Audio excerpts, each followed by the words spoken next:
हर वर्ष की तरह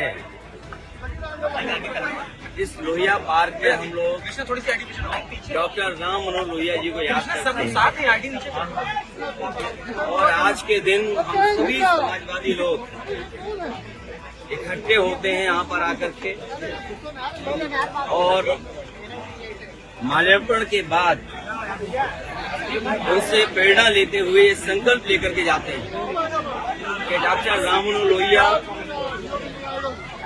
लोकनायक जयप्रकाश नारायण जी और नेताजी और बड़ी संख्या में समाजवादी नेताओं ने जो सपना देखा था कि भारत समाजवादी देश बने, समाजवादी व्यवस्था से देश चले, डॉक्टर राम लोहिया जी के संकल्पों पे, उनके आदर्शों पे, उनकी बताई हुई नीतियों पे, जिन्होंने ये सपना देखा था कि हर तरह का भेदभाव खत्म हो समाज के अंदर, चाहे जाति को लेकर के भेदभाव हो, जाति तोड़ों का आह्वान किया हो, या रीजनल स्तर पे जो भेदभाव होता है उसको लेकर के भी डॉक्टर राम मनोहर लोहिया ने कहा कि इस तरह का कोई भेदभाव नहीं होना चाहिए। सत्य क्रांति का जो आह्वान किया था वो सही मायने में समाज को दिशा देता है। डॉक्टर राम मनोहर लोहिया को आज याद करते हुए हम संकल्प लेते हैं कि जो समाजवादी भारत का उन्होंने सपना देखा तो उस सपने को पूरा करेंगे।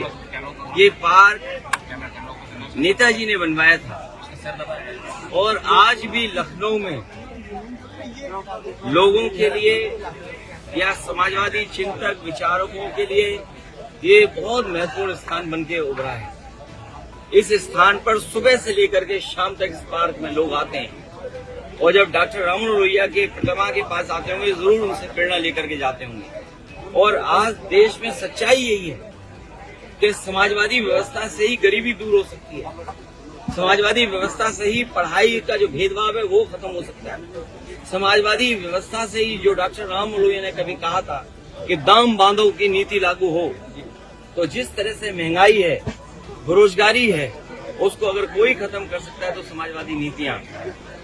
हालांकि जयप्रकाश जी ने संपूर्ण क्रांति का आह्वान किया था, महंगाई या भ्रष्टाचार उस समय की राजनीतिक परिस्थितियों को लेकर के सरकार को इस तरह का व्यवहार नहीं करना चाहिए था जिस तरह का सरकार ने व्यवहार किया था। और ये बात कहना कि जीव जंतु हैं इसलिए आप नहीं जा सकते हो, तो जीव जंतु तो सड़कों पर भी हैं, हर जगह हैं, तो क्या हर जगह आना जाना आप रोक देंगे? क्या जीव जंतु से आप पूरा यातायात रोक दोगे? सड़कों पे चलने को रोक दोगे क्या आप? इसी बहाने को लेकर के जीव जंतु हैं। ये केवल समाजवादियों का जो काम था, समाजवादियों का आज भी काम दिखाई दे रहा है।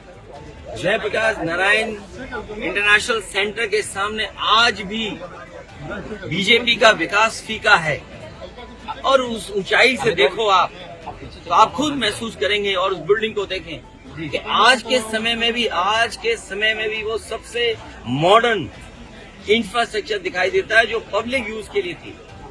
ये जो ओपन स्पेस आपको दिखाई दे रहा है, ये पार्क, ये समाजवादियों की देन है, चाहे आपका लोहिया पार्क हो, चाहे छोटे लोहिया जनरेशन पार्क हो। अब तो ये सरकार रख रखाव भी नहीं कर पा रही है, तो सोचिए वो महापुरुषों का सम्मान क्या करेगी। जब सरकार ये कह रही है कि $5 ट्रिलियन की इकोनॉमी है और दुनिया में हम आगे बढ़ रहे हैं, हमारी अर्थव्यवस्था आगे बढ़ रही है, अगर हमारी अर्थव्यवस्था आगे बढ़ रही है तो आखिरकार हंगर इंडेक्स पे हम कहाँ खड़े हैं? 105वां स्थान, मतलब सबसे बुरा अगर स्थान किसी का तो भारत का है। और वहीं दूसरी तरफ अगर अर्थव्यवस्था बेहतर है तो आखिरकार आपका रुपया डॉलर के मुकाबले क्यों नीचे जा रहा है? तो ये तो तमाम वो सवाल हैं जो सरकार को जवाब देना चाहिए। इनका भ्रष्टाचार, इनके महंगाई न रोकने की और जो इन्वेस्टमेंट में जो सपने दिखाते हैं कि इन्वेस्टमेंट आएगा, ये तमाम वो नाकामी है जिसकी वजह से हंगर इंडेक्स में हम यहाँ पहुंच रहे हैं और हमारा रुपया भी लगातार नीचे जाता रहा है।